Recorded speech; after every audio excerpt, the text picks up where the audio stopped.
변증학의 소극적 과제가 기독교를 방어하는 일이고 합리성을 보여주는 일이라면, 두 번째로 적극적인 이제 과제는 복음을 전파하는 일입니다.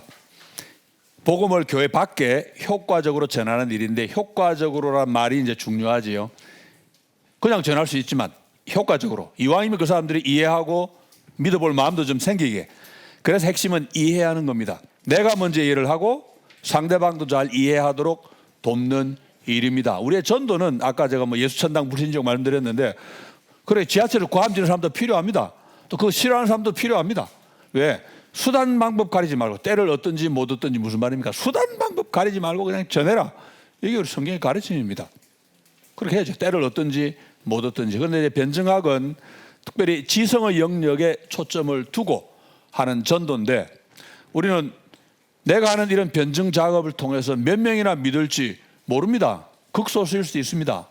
그렇지만 이 일을 해야 됩니다. 왜? 한 영혼이 소중하기 때문에. 그런데 재밌는 것은 C.S. 루이스 같은 사람은 이 우리말로 순전한 기독교를 번역된 Mere Christianity라는 그 책, 라디오 강연인데, 그 강연 하나를 통해서 숫자도 못 셉니다. 어마어마하게 많은 사람을 전도했습니다.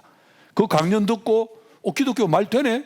그러고는 교회 찾아가가지고 예수 믿는 사람이 너무너무 많고, 제가 이제 철학을 공부했는데 철학자 중에 유명한 사람, 철학자 중에도 그런 이야기를 하는 사람이 꽤 있습니다. 내가 옛날에 예수 안 믿었는데 C.S. 루이스 내가 강의 듣고 아니면 책 읽고 교회 한번 가보자 해서 가서 예수 믿게 됐다, 이런 사람들이 많이 있습니다. 그러니까 우리가 하는 이 노력이 어떤 열매로 나타날지는 우리는 모르는 거죠. 그냥 우리는 주어진 일만 열심히 하면 되고. 그리고 이 변증학이라는 것은 단순히 내가 복음을 남에게 전할 뿐만 아니고, 그런 과정에서 나 스스로가 먼저 일관성을 갖추고, 그 다음에 내 믿음도 자라고, 그 다음에 내가 든든한 세계관을 갖추고 하는 그런 일도 연결이 되니까 훨씬 더 보람이 있는 거라고 할 수 있겠습니다. 그러니까 변증학과 전도의 관계는 뭐냐? 복음 전하는 그 자체가 전도지요. 그건 전도학에 속하는데, 변증학은 전도를 위한 준비 단계일 수도 있고 그 다음 단계일 수도 있고, 이제 왔다 갔다 합니다. 영역을 나누어 본다면 저는 변증학은 인간의 이성에 초점을 많이 두고 환경도 많이 보고 문화를 이용하니까 일반 은혜의 영역이 아닌가. 보통 일반 은총이라고 그러는데 저는 이해가 안 돼요. 왜? 은혜란 말, 그레이스란 말을 딴 때는 다 은혜로 번역하다 일반만 붙으면 은총으로 바뀌어. 이상하죠? 일반 은혜, 특별 은혜, 그대로 쓰면 돼. 왜 총으로 바꿔요 여기서만? 저 이해가 안 됩니다. 저는 그런 말 안 씁니다. 전도학은 특별 은혜의 영역이 아닌가. 왜? 말씀 전하는, 말씀을 전달하는 방법을 연구하니까. 물론 이 두 개가 엄밀하게 구분은 안 되고 연결은 되겠지요. 그런데 성경에 보면은 이 디알레고마이라는 단어가 나오는데, 이 단어, 이 헬라어를 죄송합니다 말씀드려서, 그 밑에 보면은 사도 바울이 한 표현을 사도행전 19장 8절에서 우리말로 강론하며 권면하되 이렇게 번역했는데, 원문은 토론하고 설득했다 이 말입니다. 바울이 전형적인 지금 변론을 하는 겁니다. 사람들과 이 토론을, 논쟁이 아니고 질문, 응답, 대화를 하면서 토론을 벌이고, 그리고 바울의 목표는 그걸 통해서 사람들이 예수 믿어보도록 설득하는 작업입니다. 영어로 디스퓨트하고 퍼스웨이드 했다. 이 두 가지 작업을 이야기하는데, 바울이 이 일을 하루 이틀 한 게 아니고 날마다 만나는 사람들과 변론했다. 사도행전 17장 17절, 여기는 이제 아테네입니다.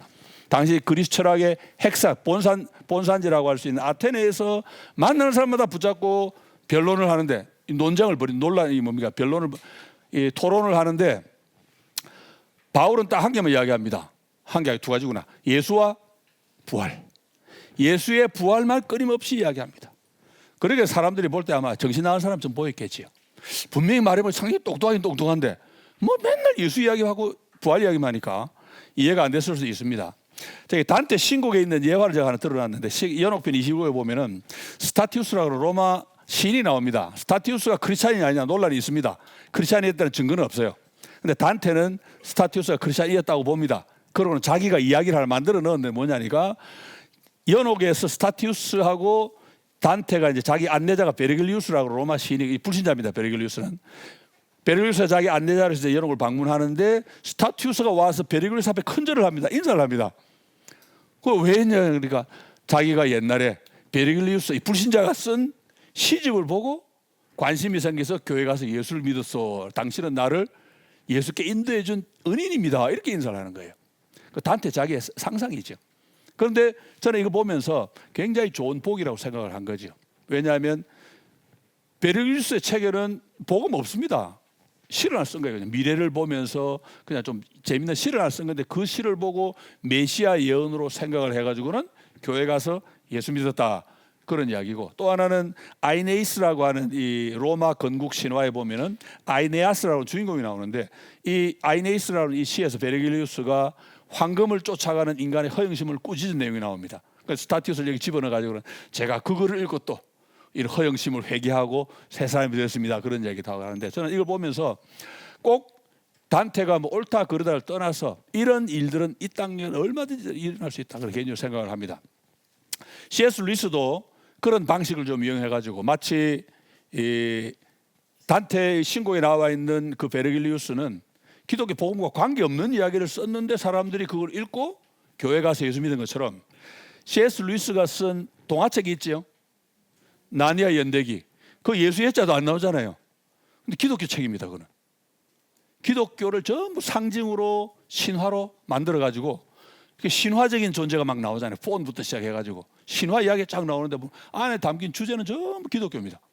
근데 애들은 몰라요. 너무 재미있게 그냥 확 읽다 보면 나도 모르게 기독교에 싹 물이 들어버린 거야.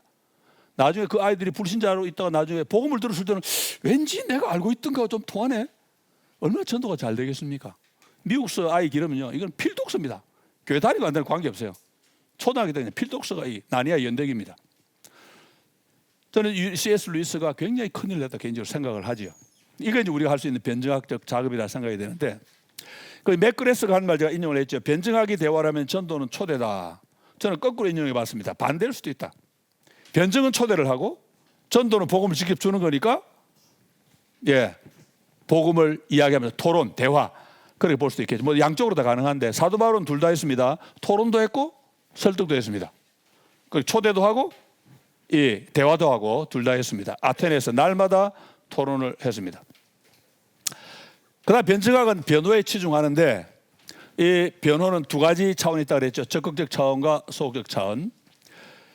사실은 변증학이라고 하는 게 이렇게 시작이 됐는데, 시작부터 기독교가 공격을 받았습니다. 그 공격받은 거에 대해서 이제 변호를 하는 작업을 시작했고, 그래서 순교자 유스티누스, 영어로 저스틴 마터라고 하는 사람, 순교자 유스티누스부터 시작해가지고 모든 사람들이 이제 그런 방식으로 해서 사람들이 오해한 걸 바로잡아주고, 기독교는 무죄하다는 걸 설명하고, 우리식으로 말하면 제가 편 썼죠. 기독교가 개독교가 아닙니다. 사람들은 기독교를 개독교로 욕을 하니까 오해를 해서 그렇지 아닙니다 하고 해명하는 게 이제 우리의 변증학의 역할이죠.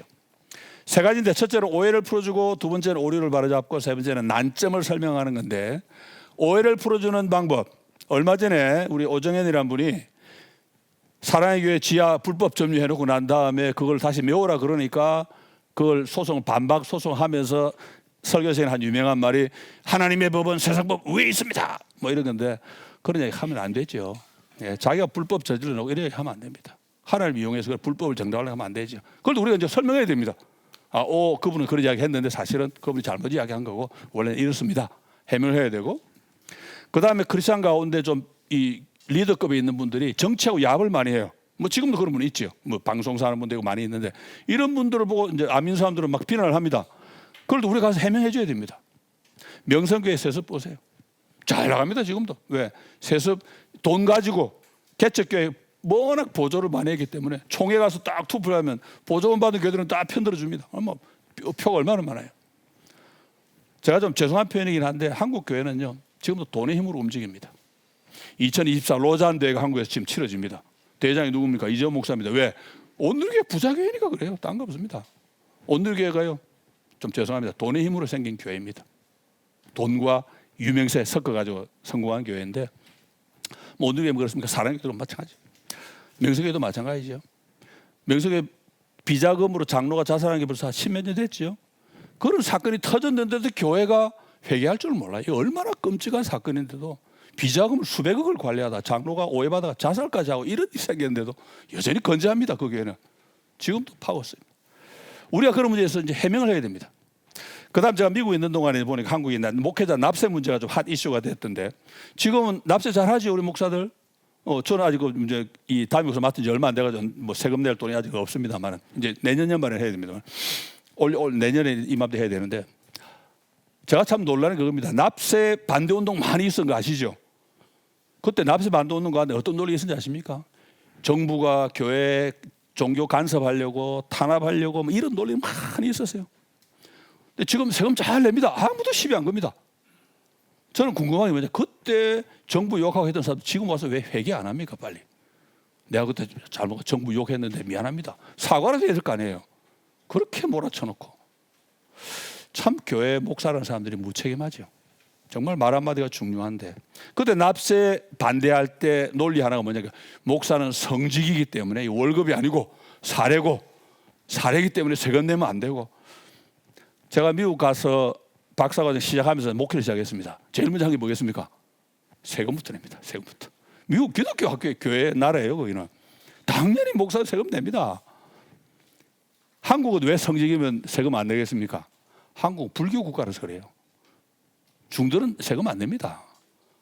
뭐 그럼 목사 그럼 중 될 겁니까?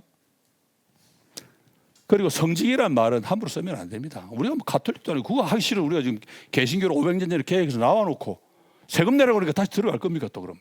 말이 안 되는 이야기를 하고 있는데, 이게 이제 우리가 목사들이 건짓하면은 목사는 우리가 해명해야 되는 거예요.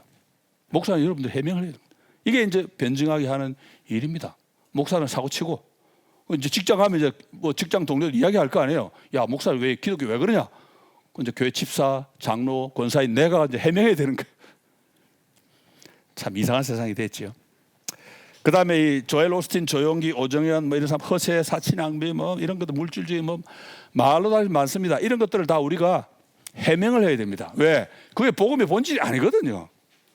예수 믿고 부자 되는 건 본질 아닙니다. 복음 아닙니다. 그럼 우리 해명해야 되고, 거짓말하고도 여전히 담임 목사 맡아 있는 거, 돈 힘으로 쥐고 흔드는 거 옳지 않다고 우리 말을 해줘야 됩니다. 그게 이제 우리가 해야 될 중요한 사명이고, 첫 번째가 이제 오해를 풀어주는 해명이고, 두 번째는 오류를 인정하는 겁니다.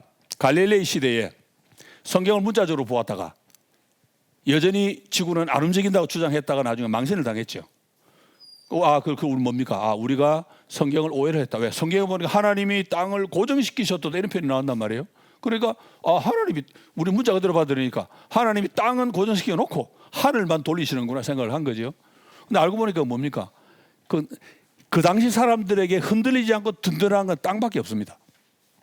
그렇기 때문에 하나님의 변치 않으심, 신실하심을 땅하고 연결해서 찬양을 한 거예요. 근데 그건 하나님이 자연과학적 진술을 한 게 아니고 하나님을 찬양하는 시적인 표현인데, 그걸 문자 그대로 보고 하나님이 땅은 고정시키 픽스 시켰구나, 땅은 안 움직이네, 그런 식으로 해서 하다 보니까 갈릴레이 시대에 난리가 좀 났었죠.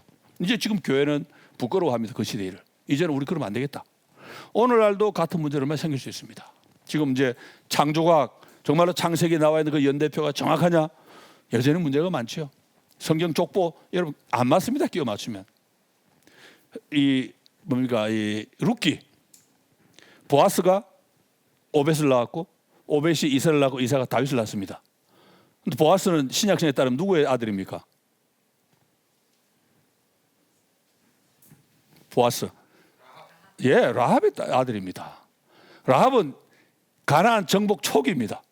다윗은 가나안 4세의 끝입니다. 그러면 이 사이가 300년 이상 벌어져야 되는데 그렇게 안 돼요. 중간에 빠졌으니까. 유다도 마찬가지입니다. 유다가 수아의 딸하고 결혼하고 나중에 애들 키워가지고 맏아들 에르한테 다말을 결혼시키고 아들 낳고 난 다음에 자기가 또 다말하고 불륜 관계를 맺어가지고 쌍둥이가 태어나고, 시간이 얼마나 걸리겠습니까? 나중에는 이집트로 갈 때요, 그 쌍둥이 베레스의 아들 둘이나 있습니다.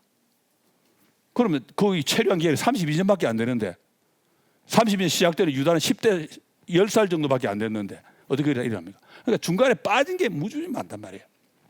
그런데 아직도 한국에 창조과학 하시는 분들은 여전히 그래서 6,000년이다 그 이야기 하시는, 참 안타깝죠. 여러분, 우리가 이런 것들도 앞으로 오류를 하면 고쳐야 됩니다. 창조학의 틀다는 뜻이 아니고 이런 입장을 우리가 잘 돌아보면서 무엇이 성경인가 바로 알아야 된다는 그런 말씀이고, 창세기 1, 2, 3장의 장르는 정말 중요한 이슈입니다. 앞으로도 계속 공부해야 되고, 저 지금 창세기 1, 3장 계속 공부하고 있는 중입니다. 창세기 1, 3장이 역사냐 아니면 예언이냐 아니면 창세기를 기록한 모세가 환상을 보고 기록한 거냐, 아무도 모릅니다. 좀 더 연구해야 될 중요한 부분이죠. 왜냐하면 우리는 기독교 복음 신약 성경 전체가 사실은 창세기 1, 2, 3장의 근거에 있습니다. 창세기 1, 3장이 무너지면 신약 성경도 다 무너지고 기독교 복음이 다 무너집니다. 그래서 지금 첨예하게 이슈가 되어 있는 게 이제 진화를 수용하냐 마냐 하는 그런 문제지요. 진화를 수용하면 다 무너진다고 생각하니까 경계를 하는데 이런 문제도 앞으로 좀 계속 우리가 이해를 해야 될 그런 부분이기도 하고, 그다음 이제 세 번째가 난점입니다. 이건 우리도 어렵습니다. 왜? 고통 문제. 여러분 세월호 문제가 지금 딱 10년이 됐는데 여전히 해결 안 된 상황입니다. 그러면 이미 우리 세월호 말만 하면 무슨 정치적으로 먼저 접근을 해요. 저 지난 이 세월호 10주기 되기 그 전주일에 제가 설교 전에 세월호 잠깐 언급을 했었는데 언급하면서 겁이 나는 거예요. 괜히 권 목사 세월호 언급하고 저거 빨갱인가? 좌파인가? 뭐 이럴까 봐. 전혀 아닙니다. 300명 그 어린 아이들이 죽었습니다. 그것만 생각해도 얼마나 마음이 아파요. 이태원도 마찬가지입니다. 100명의 청년이 죽었습니다. 어른들이 잘못했잖아요. 그거 다. 이걸 왜 자꾸 정치로 만들어요? 정말 아파하고 가슴을 치고 부끄러워해야 되는데 이런 여러 가지 이슈들이 앞에 나와 있는 우리가 오해받은 내용을 해명하는 거하고 우리가 실수한 걸 인정해서 고치는 거하고 그다음에 여전히 해결하기 어려운 주제들을 감싸 안고 어떻게 풀어갈 거냐 고민하는 이런 것들이 다 이제 우리가 해야 될 변증학적 과제에 포함이 된다는 겁니다. 그래 변증학 결국 뭐 손 안 되는 영역이 전혀 없죠. 모든 걸 다 건드려야 됩니다. 그래서 조금 내려가서 제가 이제 페이지가 달라져서 모르겠는데 20페이지인지 21페이지인지 3번에 세상과 상황에 대한 넓고 깊은 이해가 있어야 한다 하는 내용이 있죠. 예, 이거 이제 다음 주에 제가 주로 이제 말씀드릴 내용인데 문화나 역사에 대한 이해, 다른 종교에 대한 이해, 다른 문화에 대한 이해가 다 포함한 그런 내용이고 우리가 자연을 배워야 계시도 바로 압니다. 왜? 우리가 계시가 말씀이잖아요. 말씀은 랭귀지입니다. 언어를 알기 위해서는 언어부터 배워야 됩니다. 언어는 자연입니다. 기독교적 한국말 없잖아요. 한국말만 그냥 있지. 한국말 알아야 성경도 읽고 복음도 이해를 하고 그렇기 때문에 자연을 모르고는 계시도 알 수 없습니다. 우리 경우는 이제 이 자연이 전통 문화, 뭐 재래 종교 이런 것에 대한 이해도 포함을 하고 그다음 오늘날 이제 이 포스트 모던 상황까지 이해를 해야 되는데 이제는 세계관과 세계관이 투쟁하는 시대가 왔습니다. 지금 이제 미국만 해도 미국은 이제 학교의 모든 일을 교육위원회에서 다 결정을 합니다. 지역마다 교육위원회가 다 따로 있습니다. 조금만 뭐 도시에 있기도 하고 아니면 우리 뭐 군 단위로 있기도 하고 제가 살던 마을에는 있으면 그리치라고 하는 한 5만 명 되는 그 지역에 거기 교육위원회가 딱 하나 있습니다. 거기서 커리큘럼을 뭘 할지 어떤 사람을 고용할지 다 결정합니다. 앞으로 이제 이런 식으로 이제 세상이 바뀌면 동물 먹지 말자는 이야기들이 점점 목소리가 커질 겁니다. 그러면 이제 우리 이 동네에서는 아이들 점심 급식을 준비할 때 절대로 동물 쓰지 말고 배양육을 쓰자. 그런 결정을 할 때가 올지도 모릅니다. 그럼 우리는 성경으로 우리 동물 먹을 수 있습니다. 예수님도 고등어 드셨단 말이에요. 그러면 우리도 할 수 있습니다. 충분히 충돌이 할 수 있습니다.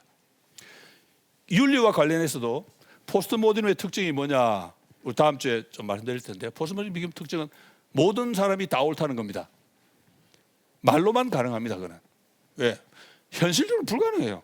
이를테면 동성 결혼을 합법화하자 합시다. 불법으로 만듭시다 합시다. 둘 다 됩니까? 하나밖에는 안 됩니다. 다 옳을 수가 없어요. 결국은 싸움이 나야 됩니다. 충돌이 일어납니다. 저는 이 문제 우리가 미리 준비를 해야 된다고 생각을 하는데 이런 물리적인 충돌이 있기 이전에 적어도 이론적인 차원에서 이미 세계관적인 투쟁은 벌어지고 있습니다. 저는 그래서 이 포스트 모더니즘을 싱크로나이즈 스위밍에 많이 비유합니다. 요즘도 그냥 씁니까? 싱크로나이즈 스위밍. 위로는 막 웃고 이럴 때 우아하게. 근데 발밑이 어떻게 합니까? 움직입니다. 안 빠지려고. 포스트 모더니즘이 그거예요. 겉으로는 막 웃으면서 그것도 오케이. 그것도 좋아요. 뭐 그런데 밑으로는 막 서로 막 싸웁니다. 주도권 잡기 위해서. 다 허용은 안 되거든요. 결국은 내가 먹으면 못 먹으면 네가 먹고 내가 먹으면 네가 못 먹고 그게 포스트 모던 시대의 이 투쟁입니다. 세계관 투쟁은 지금도 일어나고 있습니다. 우리는 그 투쟁을 바로 쌓기 위해서는 진리의 체계를 바로 갖춰야 됩니다. 제가 한 2년 전에 3년 전에 유신진화론, 진화창조라고 좀 부르는데 유신진화론을 비판하는 세미나에 한번 참석했습니다. 제가 가서 한 게 뭔지 아십니까? 창조론을 비판을 했어요. 제 제목이 뭐냐니까 우리가 지금 이런 상황으로는 진화론의 공격 못 막는다. 진화론의 공격에 맞서기 위해서는 우리가 이런 준비를 갖춰야 한다는 게 제 이제 논지였습니다. 그리고 우리 허점이 뭔지 제가 쭉 밝혔죠. 이렇게 이래가지고 우리 못 이긴다. 이게 제 논리인데, 이를테면은 이제 진화를 수용하지 않은 사람 가운데 뭐 팀 켈러 같은 분이 창세기 2장 5절을 가지고 이걸 근거로 할 때 진화를 수용할 수 있다, 그런 주장을 한단 말이에요. 그러면 그 틀렸다고 이제 이 성경을 믿는 사람들이 공격을 합니다. 그런데 그 공격 여러 명이 하는데, 재밌는 것은 팀 켈러가 틀렸다는 말은 다 같이 하는데 틀린 이유는 다 달라요. 제가 볼 때는 이건 뭐 이 말 안 되는 거예요. 왜? 적어도 우리가 이해하는 창세기 2장 5절의 뜻이 똑같아야 팀 켈러 틀렸다고 말할 수 있는데, 나는 이렇게 이해하고 나는 저렇게 이해하고, 그 팀 켈러도 여러 중에 하나에 불과합니다. 그래가지고는 논쟁도 안 되고 싸워 이기는 건 불가능하죠. 그런 면에서 일관성을 갖춰야 된다, 제가 강조를 했는데, 이 세계관 운동이라고 하는 것은 그야말로 앞뒤 맞는, 철저하게 성경적이면서 앞뒤를 잘 맞추어 가지고 그것으로 세상에 가서 바꾸는 그런 작업을 해야 되는데, 제가 대학 다니던 40년 전하고 비교를 해보면, 제가 대학을 다닐 때는 우리 기독교 세계관 운동을 굉장히 많이 했습니다. 성경 공부도 많이 하고 책도 많이 읽고, 막 그때는 같이 뭐 우리가 복음으로 세상을 바꾸자 열망에 굉장히 자신감이 있었습니다. 왜냐하니까 우리는 복음으로 똘똘 뭉쳐 있었고, 우리가 이해하는 세상은 중구난방이었거든요. 온갖 사상이 막 잡탕이 돼가지고 우리가 가서 복음으로 세상을 바꾸자, 그런 열망을 가졌는데, 제가 한 30년 이후에 이 유학 갔다 3일 다시 돌아와 보니까 거꾸로 됐습니다. 교회는 자신감을 완전히 잃었어요. 왜냐하니까 복음의 순수함이 사라지고 복음과 복음 아는 게 왕창 섞여 있고, 그런데 반대로 세상은요 아주 질서정연하게 체계가 딱 잡혔습니다. 뭘로? 물질주의로, 유물론, 정신은 없다, 물질이다. 반성경적 원리로 뭐 자연과학, 천문학, 생물학, 인공지능, 포스모더니즘, 아주 여러분 일관성 있으면 쫙쫙 잘 맞습니다. 전부 반성경적입니다. 성경과 충돌이 일어납니다. 근데 우리는 이미 물이 들었고, 생물학 물도 들고, 천문학 물도 들고, 인공지능 물도 들고, 포스모더니즘 물도 들고, 그래 복음하고 그들이 다 섞여 있어요. 우리는 순수함이 없기 때문에 자신감도 없습니다. 세상은 일관성을 쫙 갖추었기 때문에. 그래서 제가 이제 진화론 그 반대하는 모임에 가서, 진화론 아니고 이게 우리 창조론 공격을 한 거예요. 이래가지고 우리 못 이긴다 이거 지금. 제가 지금 이해한 우리 상황이 지금 그렇습니다. 교회가 지금 속수무책 당하고 있습니다. 제가 지금 심호하는 교회도 주로 노년들이 많지요. 청년 좀 있긴 하지만 훨씬 수가 적고. 이유가 뭐냐? 우리가 지금 이걸 방치했기 때문에 그렇다고 봅니다. 청년들 어디 갔어? 물어보면 당신들이 이미 30년 전부터 했어야 될 준비를 30년 동안 전혀 안 했기 때문에 지금 이 결과가 왔다, 저는 그렇게 봅니다. 그런 의미에서는 지금이라도 이 작업을 해야 교회가 그래도 다시 살아날 수 있지, 이거 포기하면 문 닫자는 이야기입니다. 그만두자는 이야기입니다. 그런 면에서 이런 공부가 너무너무 중요하다 개인적으로 생각을 합니다. 예, 중요한데 모르겠습니다. 예, 조금만 내려갑시다. 이게 지금 뭐 견인하는 이야기 넘어가고, 자, 복음, 인간, 우주, 존재하는 모든 것에 최고의 설명하는 게 있죠. 예, 저는 이것이 우리가 지금 가져야 될 가장 기본의 태도라고 보는데, 우리의 자신감입니다. 많은 분이, 제가 신학교에서 비교 종교학을 한번 가르쳤는데, 그 비교 종교학 교과서가 기독교는 생긴 지 2000년밖에 안 됐다고 써놨어요. 그 비교 종교학 책이 기독교적 비교 종교학입니다. 순 엉터리입니다. 기독교가 2000년에 생겼습니까? 언제 생겼습니까, 기독교가? 예? 창세기 1장 1절에 생겼잖아요. 그죠? 그 전에 생겼지. 그 전에는, 그때도 기독교입니다. 다만 2000년 전에 예수님이 오셨을 때 그 당시에 주류가 예수님을 거부하는 바람에 유대교로 튕겨나간 거고, 우리가 주류죠. 근데 많은 사람들이 착각을 하는 거예요. 그때까지 유대교고 2000년 예수님 오신 날 이후에 기독교고, 그건 안 믿는 사람들이 한 이야기고, 우리는 그렇게 보면 안 되죠. 우리는 하나님 천지를 창조, 그때부터 우리가 기독교 복음이 진리고, 그런데 그런 확신을 갖고 우리가 성경적 세계관을 갖추고 말씀을 바로 이해하고 사람들에게도 가르칠 수 있어야 되죠. 사실은 이 기독교적 세계관은, 저도 이제 제가 유학 가서 철학하고 종교학을 주로 공부를 했는데, 뭐 제가 이제 전공이다 보니까 이제 온갖 게 노출되죠. 제가 이제 전공은 정확히 종교 철학을 했는데 다른 종교도 건드립니다. 그런데 쿠란, 우리 코란이라고 부르던 쿠란 읽어보세요. 혹시 뭐 읽어보시면 모르겠다. 너무 유치합니다. 내가 꼭 그렇지 않아서 그런 건 아니에요. 그리고 이런 걸 경전으로 받아들인 종교가 많아? 그런 생각이 들 정도로 유치해요. 불교 경전도 많이 보죠. 근데 불교 경전은 항상 진리란 무엇인가 탐구만 하고 있어요. 답은 없습니다. 불교는 탐구만 해. 우리 기독교는 뭡니까? 나는 찾았네. 끝났어요. 그 불교 믿는 사람들한테는 예수님 이야기해 주면 됩니다. 당신이 찾고 있는 진리가 이거다. 그러니까 불교 스님들이 책 쓰면 왜 많이 팔립니까? 모든 책이 구도자의 자세로 되어 있거든요. 답이 없어. 오늘도 찾고 내일도 찾고 영원히 찾기만 합니다. 그래서 사람들이 읽을 때 너무 자기하고 와닿는단 말이에요. 기독교 보면 목사님 쓴 책 전부 답이 있으니까 재미가 없잖아요. 그래서 불교 스님들이 책 쓰면 많이 팔립니다. 뭐 다른 이유가 아니고. 어제 저도 이게 공부를 해보니까 기독교 복음만큼 존재하는 모든 것들을 잘 설명할 수 있는 시스템, 체계는 없습니다. 제가 볼 때 이게 너무 귀한 거를 생각합니다. 우리가 세계관적 작업을 해야 되는 이유가 뭐냐? 세계관적 작업을 다 갖추고 나면 정말 설명하지 못할 영역이 없습니다. 모든 걸 설명할 수 있습니다. 그만큼 복음이 포괄적이고 깊이가 있고 하나님 말씀이니까 그 정확히 알면 얼마든지 복음을 변증하고 안 믿는 사람과 논쟁도 하고 바른 진리를 전달해 줄 수도 있지요. 이런 질문들이 우리 내부에서 계속 이제 제기가 됩니다. 우리가 계속 고민해야 되죠. 고민하면서 고민한 만큼 또 그만큼 깨달음도 많아지고 깨달음 많아지는 만큼 그만큼 또 진전하고 물론 답이 안 나오는 것도 많습니다. 아까도 말씀드렸던 고통 답 못 냅니다. 이론적인 답은 나와요. 왜? 하나님이 우리 인간을 대신하여 직접 이 땅에 오셔서 고통을 받으시고 독생자를 아들을 내버리는 그런 고통을 겪으심으로 우리의 고난에 하나님이 동참해 주신다. 알지요? 우리는 믿는 사람도 아멘 하죠. 안 믿는 사람들에게 백날 떠들어 안 받아들입니다. 실제로 고통을 겪고 있는 사람에게는 와닿지를 않습니다. 그만 고통은 큰 주제입니다. 그래서 고통을 이론적으로 푼다고 답 나는 건 아니죠. 다만 이미 믿음을 가진 사람에게는 고통이 성경적으로 논리로 설명이 되는데 그렇지 않은 사람에게 정말 어렵습니다. 그래서 그런 문제를 계속 탐구하면서 어떻게 하면 안 믿는 사람들에게 고통이 이 땅에 있다는 이유로 하나님 못 믿겠다는 사람들이 너무너무 많습니다. 의외로 많습니다. 그런 사상이 있는 것도 아시죠?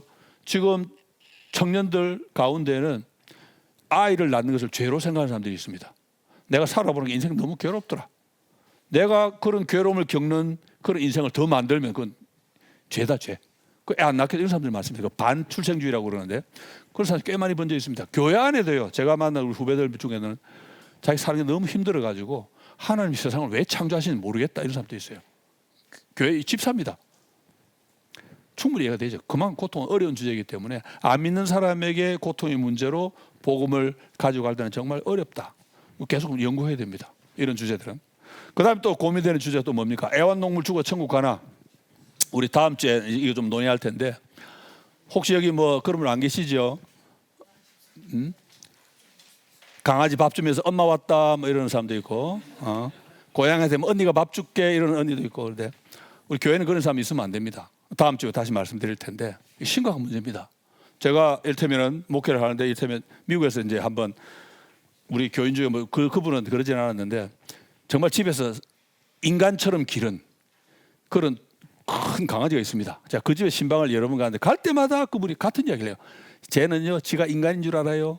제가 처음에 갈 때는 인상이 있었죠. 근데 두 번째 또 그 말 또 하는 거야. 세 번째 또 해요. 그래서 내가 이 집사님이 지금 저 인간을 기르고 있구나. 그런 생각을 하고 다행히 그분은 뭐 그 개천국 간지 안 물어봅디다. 그래서 괜찮았는데 목회를 하는데 강아지가 죽으면 목사 신방 가야 됩니다. 중요합니다. 꼭 가야 됩니다. 그런데 문제가 뭐냐? 그거 갔는데 이제 교인이 목사님 우리 강아지 천국 갔을까요? 물어보면 그때부터 이제 골치 아픈 일이 시작이 됩니다. 답 못 줍니다. 그거 지옥 갔어요? 아니면 천국 못 가요? 이러면 상처받아 그 다음부터 딴 교회 갑니다. 이제. 어디에 됩니까 그러면? 천국 가도 거짓말 할 수 없잖아요. 또. 그래서 필요한 게 뭐냐니까 실천실하게 미리 준비가 필요해요. 사전 교육을 해놔야 돼요. 강아지 키울 때도 강아지 죽어 천국 안 갑니다. 교육시켜 놔야. 그래야 강아지 죽어서 신방 가도 천국 가냐 안 물어보지. 물어보면 골치 아파요. 안 물어봐야 돼. 근데 그런 문제들이 다 이게 변증과 관련된 이야기고 그다음 밑에 나와 있는 거 또 다른 문제가 뭡니까? 제가 한국에서 전도하다가 많이 그런 사람 봤는데 저한테 물어봅디다. 이순신 장군이 천국 갔냐 물어보더라고요. 뭐 예수 안 믿고 지옥 갔죠. 근데 그렇게 말하면 아니 민족의 위를 지옥 보는 그런 종교는 자기 못 믿겠다. 바로 나옵니다. 우리 지혜롭게 접근하는 방법도 연구를 해야 되죠. 이것도 이제 변증학에서 다룹니다. 세종대왕 제가 볼 때는 고레스 왕보다 더해요. 이 사람 세종대왕 때문에 너무나 많은 한국 사람이 예수 믿고 구원받았습니다. 세종대왕 덕분입니다. 성경책 읽었으니까. 제가 보기 지옥 보기 좀 아까워 이분은. 그런 경우. 예. 우리 이런 문제들을 안 믿는 사람하고 대화해야 됩니다. 그 동물 문제도 본인에게는 정말 가족인데 우리가 볼 때는 아니거든요. 그럴 때 어떻게 하면 동물 사랑해야죠. 사랑하고 잘 키우면 좋은데 그걸 인간과 동일시하는 단계까지 가버리면 안 되기 때문에 어떻게 하면 그 절선을 잘 이렇게 할 수 있을까? 우리 내부에서 먼저 잘 하고 그런 다음 나가야 되는데 지금 백화점에 가보면 그렇다면서요. 백화점에 막 유모차 몰고 오는데 보면 주로 이게 동물 한 채 온다면서요. 어린애가 아니고. 나중에 이제 그러면 유모차 이런 건데 질서가 있잖아요.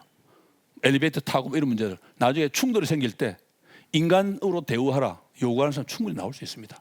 그렇게 어떻게 됩니까? 이런 세계관적인 면에서 준비를 해야 되고 결국은 싸움이 일어나고 주도권 다툼이 일어날 텐데 저는 이런 것도 우리가 이 변증학적인 준비를 갖추는 것이 필요하지 않나 그런 생각이 듭니다. 그래서 작업을 미리미리 해야 되겠다는 거죠. 예. 종교 철학과 이 철학 신학 관련된 이야기는 조금 건너가고 차이점하는 부분이 있습니까? 참여, 인게이지먼트라는 그 부분 그거 하나만 좀 말씀드리겠습니다. 바로 그 위에 보면은 이 종교 철학과 철학 신학 같은 거라고 말씀드렸지요. 종교 철학은 일반 종교 일반에 적용하는 것이고 철학 신학은 기독교에만 적용하는 것이 철학 신학인데 그 작업의 포인트는 철학적 작업이므로 개념을 명료하게 하고 개념들 상호관계를 정리하고 논리적 전개를 시도하고 일관성 있는 설명을 추구한다는 점이 변증학에도 있어야 한다 그랬는데 사실은 이 철학적 작업은 우리가 신학적 공부 또는 성경 공부를 하거나 말씀을 이해할 때 너무너무 중요합니다. 제가 한번 이 자유에 관련된 발표를 한두 번 한 적이 있는데 자유와 관련된 부분도 중요한 게 뭐냐니까 자유란 무엇인가 성경에 나와 있는 자유 개념이 너무너무 중요합니다. 욥기의 핵심이 자유예요. 그런데 그 자유를 이해하기 위해서는 자유가 뭔지 자유가 어떻게 적용되는지 하는 부분을 먼저 알아야 되는데 그러려면 철학적 개념을 먼저 연구를 해야 됩니다. 자유가 뭔지 자유의 특성에는 뭐가 있는지 그런 다음에 성경에 가야 그러면 성경에는 이런 문제가 있을 수 있겠구나. 왜? 자유는 내가 두 가지로부터 정의를 하는데 내가 안에서 바라는 게 있어서 내가 뭔가 할 때 내가 자유롭다고 얘기를 하고 또 하나는 내가 뭔가를 해도 내가 자발적인 걸로 해도 내가 만약 다른 걸 선택할 수 있는 능력이 없다면 그건 자유로 볼 수 없다. 그렇게 또 이야기하거든요. 달리할 수 있는 능력이 필요한데 이를테면 나는 화성에 가지 않고 이 지구에 살기로 내가 결정을 했다. 그 사람들 웃을 거예요. 아마. 우리 내 화성 가서 살 수 있는 능력이 안 됩니다. 그건 선택할 수 있는 게 아니거든요. 할 수 있는 거. 내가 그렇다면 이 물을 내가 마시기로 했다가 안 마시기로 했다가 이런 데 결정할 수 있습니다.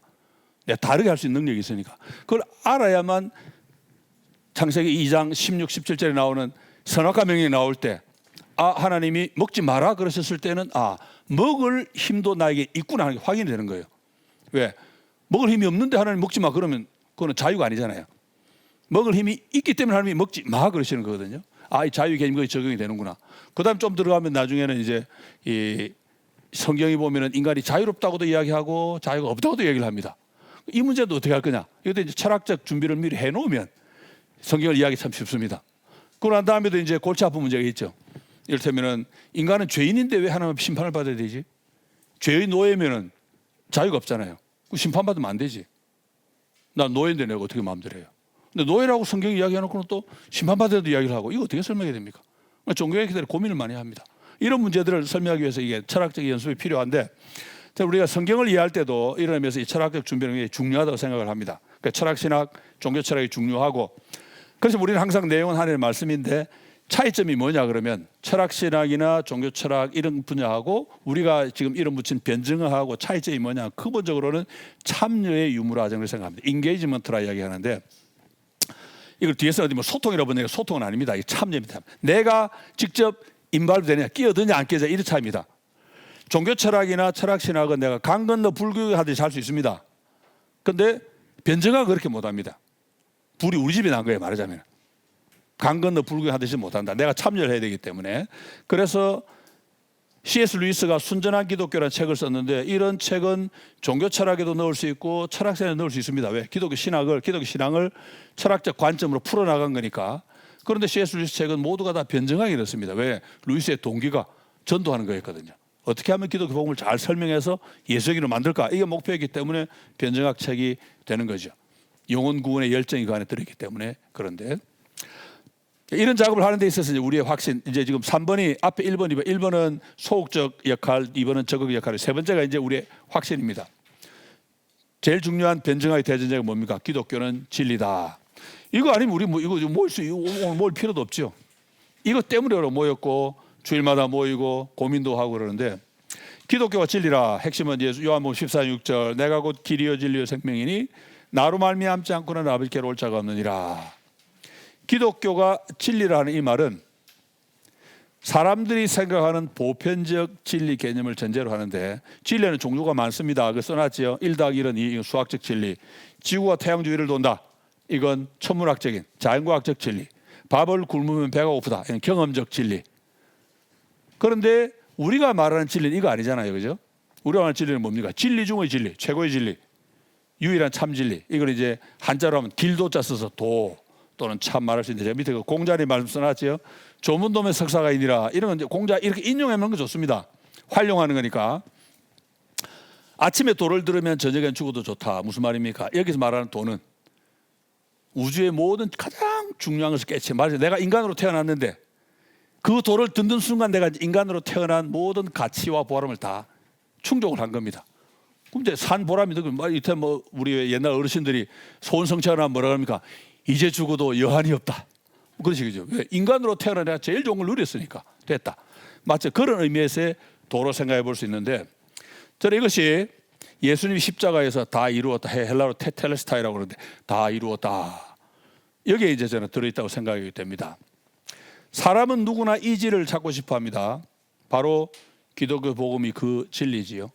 불교와의 차이는 뭡니까? 아까 말씀드렸지만 불교는 항상 구도자의 자세를 갖습니다.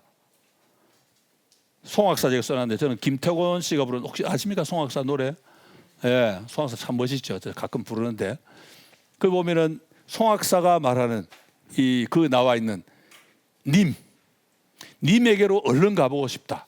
그 님이 누군지 아무도 모릅니다. 불교가 추구하는 절대 진리가 바로 님입니다. 그래서 네가 말하는 김태원이 부르는 그 님이 바로 예수 그리스도다. 기독교 복음이다. 그렇게 말해주면 되죠. 불교는 절대 진리 찾았다고 이야기하지 않습니다. 항상 구도자를 가지고 있는데, 우리가 거기에서 불교는 틀만 있습니다. 진리를 추구하는 틀만 있고 내용이 없습니다. 우리가 내용을 그리스도로 담아줄 수 있지 않겠나, 그런 생각을 하는데, 이런 변증을 하다 보면 결국은 이제 철학적, 뭐 과학적, 역사적 논증도 하게 되고, 비교 종교학도 하는 거죠. 다른 종교하고도 대화를 하게 되고. 그런데 우리가 어떤 방법을 쓰든지 우리는 복음의 진리성을 전달하고 싶은데, 그 다만 이제 그렇게 전달하기 위해서 사람들이 사용하는 방법이 다양할 수 있습니다. 제가 창조과학자들을 비판하면서도 하나 좋게 보는 건 그분들의 열정이, 의도가 뭐냐? 그리스도를 전하고 싶은 거예요, 그분들도. 근데 자기가 과학자고 과학을 하다 보니까 그걸 이용해서 하고 싶은 거죠. 근데 제가 이제 이 과학 철학하는 입장에서 볼 때는 저분들은 성경보다는 과학을 더 믿는 것 같다. 그런 느낌 드니까 좀 불안하죠. 그러면 안 되는데. 성경을 믿는 이 사람들은 성경 내용이 과학으로 입증됐다 그러면 할렐루야 막 그런단 말이에요. 그 무슨 말입니까? 자기는 성경보다 과학을 더 믿고 있다는 뜻이잖아요. 그런 오류에 빠질까 봐 걱정을 하는 거지. 그분들이 갖고 있는 말씀에 대한 열정, 구령에 대한 열정, 그것들을 제가 뭐 폄훼하거나 그런 건 전혀 아니죠. 어떤 방법이든지 복음 더 잘 전하고 싶은 그런 열정이니까. 어째 우리가 가지고 이 진리, 이걸 이야기하는 건데, 골로새 2장 3절도 그 안에는 지혜와 지식의 모든 보화가 감춰 있느니라. 이 진리는 이론적인 진리가 아닙니다. 이론적인 진리가 아니고 정말로 깨달음과 함께 위로도 주고 구원을 주는 참 진리인데, 그 다음에 제가 이제 정말 좋아하는 문장 하나 인용을 했습니다. C.S. 루이스의 명언인데, 참 루이스 대단한 분이에요. 영어로 한번 보세요. I believe in Christianity as I believe that the sun has risen, not only because I see it, but because by it I see everything else. 기독교를 믿는데 해가 뜬 걸 믿는 거하고 같은 방식으로 믿는다. 아침에 야 해 떴냐 그러는데 뭐 진짜 가서 해 보고 해 떴네, 그런 사람 없잖아요. 밝아서 해 떴다. 왜? 해 때문에 다른 게 보이기 때문에. 이게 이제 기독교 복음이라는 거예요. 기독교 복음을 알면 기독교만 아는 게 아니고 그 기독교 복음의 빛으로 인간, 사회, 자연, 세상의 모든 걸 다 알 수 있다. 이게 이제 기독교 복음의 능력이다. 이게 C.S. 루이스가 이렇게 표현한 겁니다. 참 너무 멋있는 표현입니다. 근데 루이스가 이 표현을 쓰게 된 배경 가운데 하나는 아우구스티누스가 이 고백록에서 썼던 표현을 그대로 좀 원용한 게 아닌가. 루이스 정도의 머리가 되니까 이런 거 활용을 했겠지요. 네, 이것도 이제 아우구스티누스는 또 이 태양의 유비를 플라톤 철학에서 가져왔을 가능성이 많습니다. 옛날 사람들 볼 때는 태양이 곧 생명입니다. 태양 없으면 다 죽으니까 태양이 생명인데 그 당시 사람들은 우주가 얼마나 큰지도 몰랐고 그냥 밤에 별, 낮에는 태양 이게 다거든요. 그러니까 태양이 자기들의 신이 될 수 있었겠죠. 그러니까 플라톤이 이런 사람들은 그걸 그런 쪽으로 많이 생각했겠지만 아우구스티누스는 태양도 하나님 만드신 피조물이다. 알면서 이제 그렇지만 태양하는 일이 뭐냐 빛을 비춰서 밝게 하는 거니까 마치 예수 그리스도가 우리 영혼의 태양이 되어가지고 우리 마음을 비춰주셔야 되는데 우리가 진리를 깨달을 때는 하나님이 바깥 세계만 비추셔서는 안 되고 우리 눈 자체가 어두워져 있기 때문에 오셔서 우리 눈을 먼저 환하게 밝혀주셔야 세상을 볼 수 있다. 그런 표현을 아우구스티누스가 쓰는데 이걸 좀 원용해서 루이스가 이런 표현을 만들지 않았나 그런 생각을 해봅니다. 어쨌든 이 기독교 복음의 이 세계관으로서의 있던 이 확실성, 저는 개인적으로 경험을 했죠. 저는 그래서 이제 목회한다고 박사과정 14년 걸렸습니다만은 공부 마치고 학위를 받을 때 40대 중반에 학위를 받았는데 학위를 전함대 감사가 어렸을 때부터 내가 배웠던 이 성경적 진리 이거 이외에는 없다 하는 걸 제가 확인하고 감사를 드렸죠. 공부해 보니까 별거 없습니다. 우리가 그런 자신감을 갖고 나가는 것이 필요하지 않겠나 생각을 하는데 오늘날은 이제 말씀하는 거 너무 많이 섞여 있기 때문에 이런 자신감이 없어요. 없으니까 다음 세대와 대화도 안 되고 다음 세대는 또 이미 섞인 대로 말씀하는 게 더 많이 섞여 있기 때문에 말씀으로 나오기가 그만큼 힘들어지지 않았나 그런 생각도 좀 듭니다. 그 다음에 이제 우리 시대는 이 포스트 모던 시대인데 포스트 모더니즘의 특징 하나가 이론으로는 안 됩니다. 실제로 효과가 있어야만 사람들이 받아들입니다. 그런 의미에서 우리 기독교 복음은 우리 시대에 복음의 능력이 나타나야 되는데 저는 복음의 능력 할 때마다 늘 생각하는 것이 칼 마르크스라는 사람이 자본론을 썼는데 그 자본론을 쓰게 만든 주 원인이 뭘까 생각해 보니까 제가 볼 때 크리스찬들입니다. 마르크스가 자본론에서 비판하는 자본가들이 그 당시 다 누구겠습니까? 다 교회 장로들입니다. 열심히 교회 다녔어요. 그 영국 다 교회 다녔으니까. 포에르바흐라는 사람이 기독교의 본질이라는 책을 썼는데 기독교는 껍데기다. 저는 포에르바흐가 그 책을 쓰게 만든 사람이 누구냐? 아마 포에르바흐가 어릴 때 다녔던 그 교회 교인들이라고 생각을 합니다. 자기가 볼 때 기독교 다 완전히 사기예요. 자기가 볼 때는 능력도 없고 말만 하고 복음의 능력이 안 보이니까 포에르바흐가 볼 때는 기독교의 본질은 가짜다 이거. 그렇겠죠.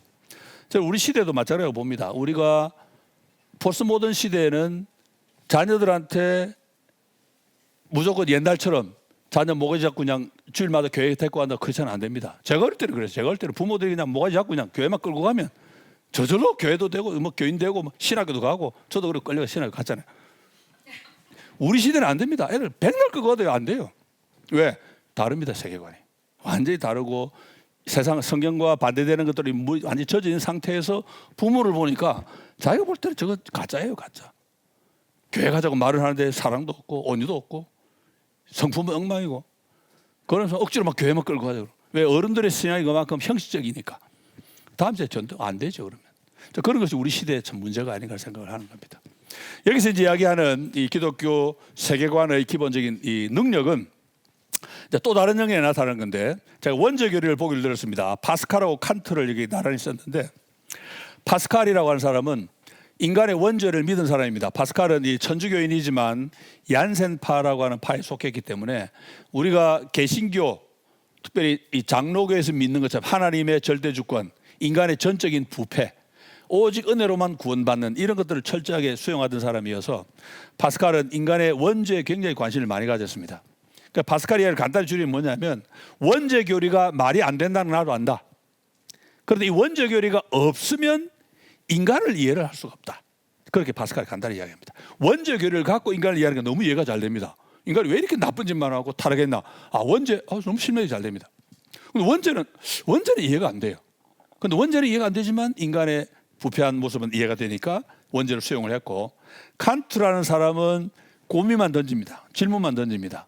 왜 칸트가 볼 때는 인간은 좋거든요. 칸트는 인간을 좋게 봅니다. 그다 계몽주의 사상가이기 때문에 인간을 교육만 잘 시키면 세상은 낙원이 된다고 본 사람입니다. 이 사람은.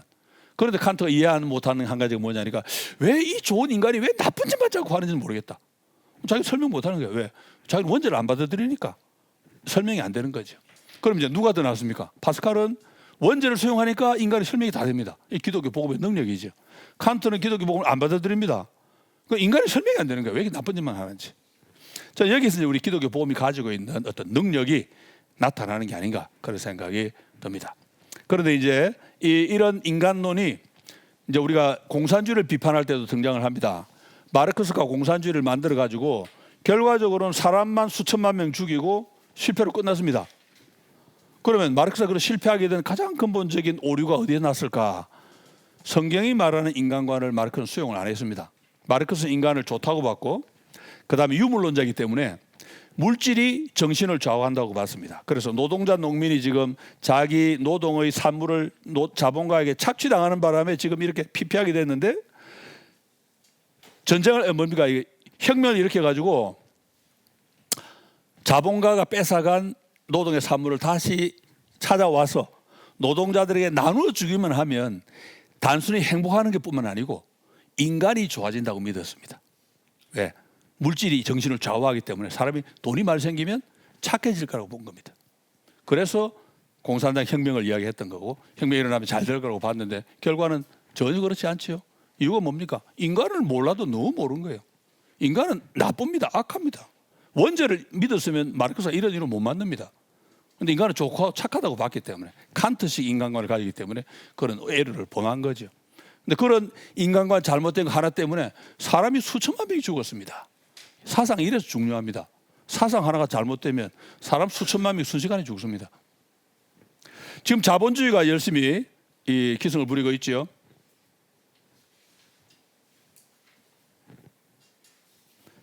지금 이 자본주의가 열심히 그야말로 승승장구하고 있습니다. 많은 사람들이 자본주의의 승리를 마치 뭐 기독교 복음이 승리하는 것처럼 생각하는데 그건 착각입니다. 자본주의가 승리하는 이유는 뭐 기독교 복음과 연결된 거 하나 있죠. 자본주의는 인간이 부패 타락했다는 걸 믿었습니다. 그래서 성공한 겁니다. 그러니까 뭐 어떻게 보면 공산주의가 실패한 거와 같은 이유죠. 그렇지만 그런데 자본주의가 성경적이냐? 전혀 아닙니다. 자본주의는 인간의 탐욕을 무한 허용해 줍니다. 그 무한 허용하면 그게 잘 된 겁니까? 아니죠.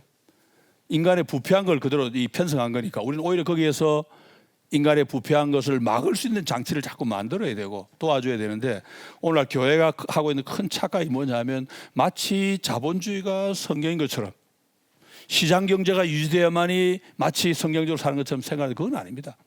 자본주의는 인간의 탐욕을 믿어서 성공한 케이스고 공산주의는 인간이 착하다고 착각하기 때문에 실패한 케이스인데 일단 믿은 건 잘했지만 인간의 탐욕을 믿어 성공했다 그러면 우리가 해야 될 일이 뭡니까? 그걸 잘 제어할 수 있는 장치들이 필요한 거죠. 우리가 할 일이 그건데 오늘 교회가 지금 그렇게 하지 않는 건 참 너무 안타까운 상황이 아닌가 싶습니다. 그 다음에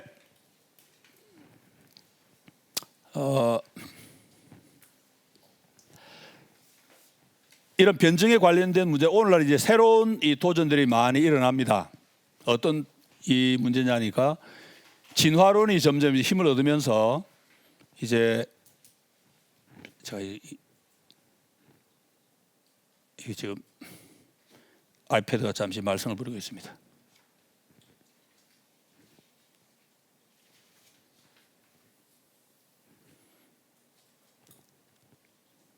장난 좋게 해석을 합니다. 이렇게 마귀가 장난치는 거 보니까 지금 강의가 재밌나 봐요, 그죠?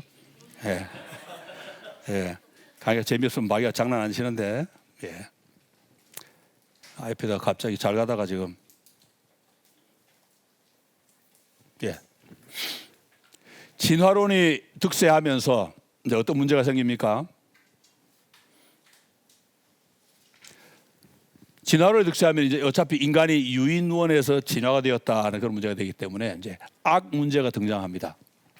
우리는 성경에 근거해 가지고 이 아담이 원래 순전한 상태에 있다가 죄를 지어 타락함으로 세상에 악과 고통이 들어왔다.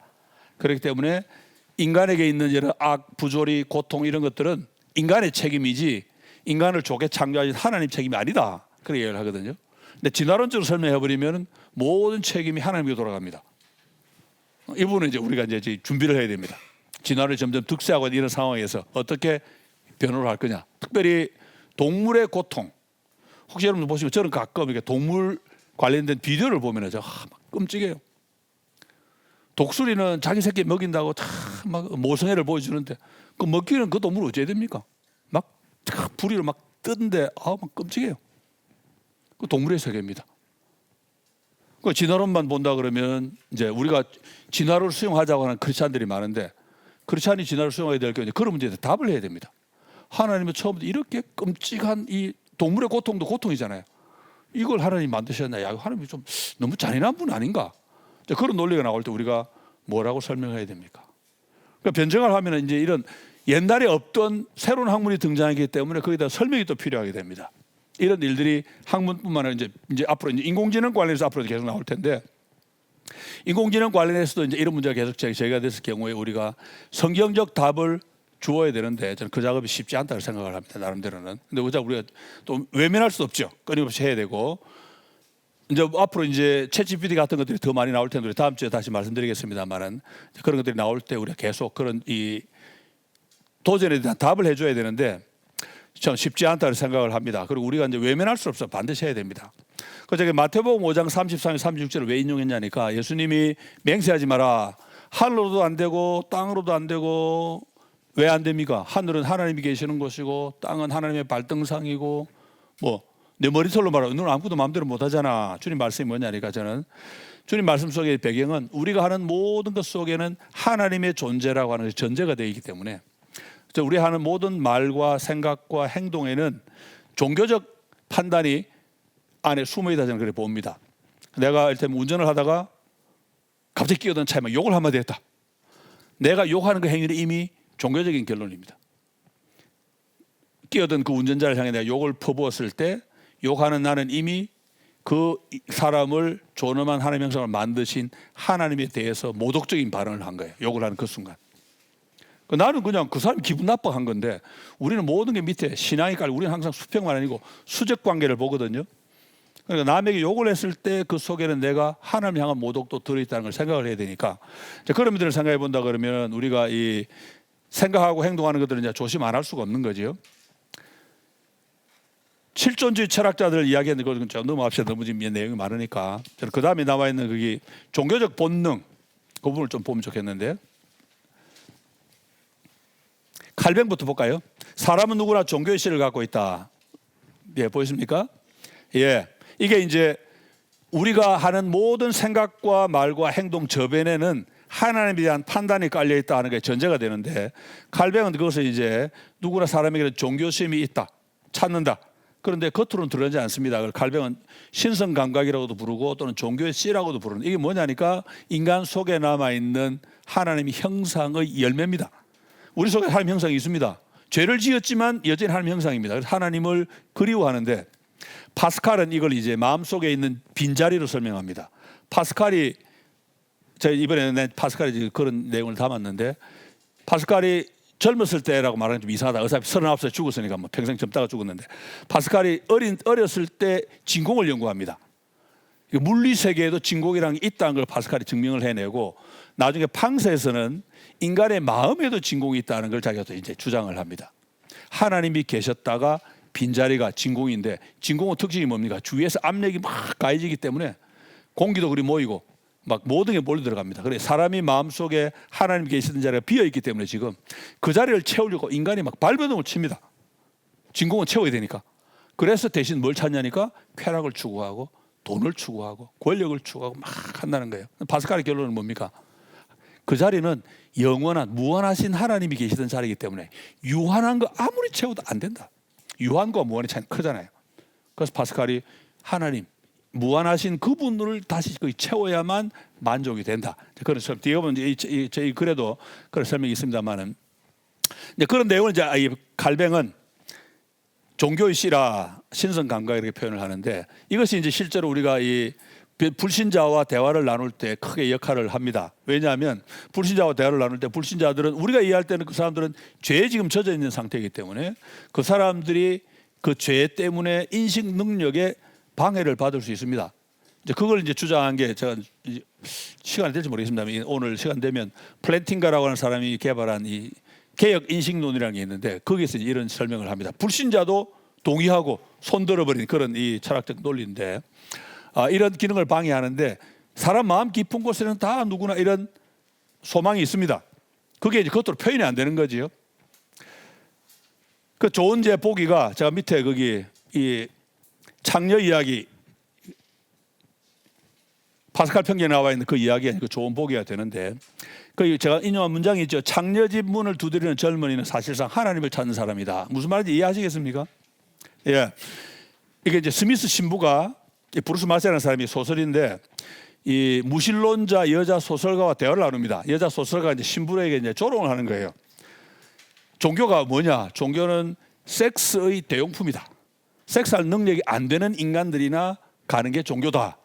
그래서 빈정대니까 스미스가 거꾸로 이야기를 합니다. 그게 아니고 섹스가 종교의 대용품이다. 그러면서 창녀 방문을 두드리는 젊은이는 지금 사실은 하나님을 찾고 있는 거다. 그렇게 설명합니다. 뭐겠습니까?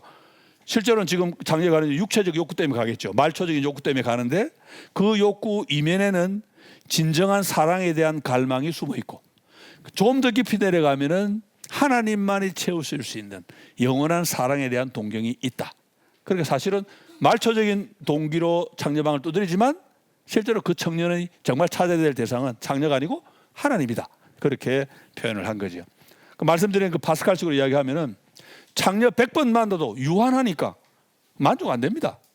무한하신 하나님을 만나야만이 그런 욕구는 채워질 수 있다. 이게 이제 종교적인 사람들의 질문인데 이제 앞으로 우리가 그 사람들에게 답을 줄 때도 이 점을 염두에 둘 필요가 있죠. 사람들이 질문하는 내용하고 우리가 주는 답하고는 달라야 됩니다. 사람들이 요구하는 거하고 내가 주는 건 다릅니다. 나중에 좀 베드로와 관련해서 다 이야기할 텐데요. 자, 이 사마리아 우물가 여인이 좀 나오죠. 예수님하고 대화를 하는 예수님은 생명의 물을 말씀하시는데 여인은 H2O밖에 모릅니다 지금. 그래서 아이고 야 그런 물이 있으면 널리 물길로 안 와도 참 편리하겠네요.